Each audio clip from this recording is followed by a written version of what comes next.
Hi everyone, welcome back to the channel. In today's video, I will show you exactly how to completely uninstall the Voicemeeter driver from your PC the correct way. So without further delay, let's get straight into it. Now before uninstalling, make sure that Voicemeeter is fully closed. So if you have opened Voicemeeter driver, you just have to close its window. You just have to right click the Voicemeeter icon in the system tray and simply exit it. Now you need to right click on the taskbar here, then click on the option of task manager.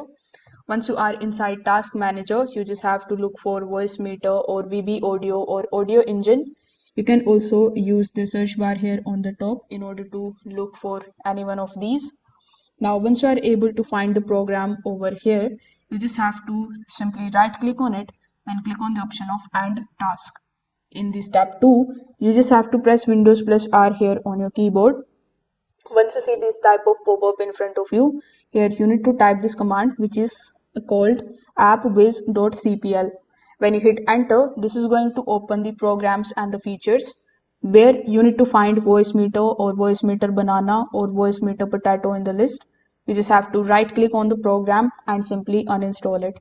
You can also follow certain instructions in order to basically uninstall the program or to completely remove it from your device.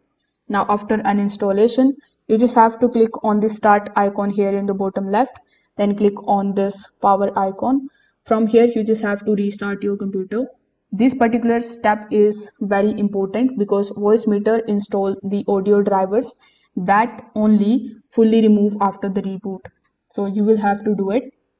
Now in our next method, once you have rebooted it, you just have to right click on the start menu. Over here, simply look for the option of device manager.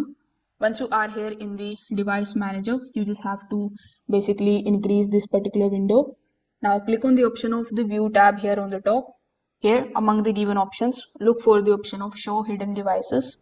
Now once you have done that, you just have to expand the sound and the video options that are given over here. So when you expand it, you need to look for any of the devices that is named as Voicemeeter or VB Media or VB Audio Point. So once you are able to find any of these available here in this list, you just have to right click on it, then click on the option of uninstall device. Make sure to check the delete the software for this device if the option appears. Now after following this step, you just have to restart your PC one more time, and this ensures all of the Voicemeeter drivers and the virtual audio devices are fully removed from your system. So if this video helped you out, make sure that you like this video and subscribe to the channel. Thanks for watching.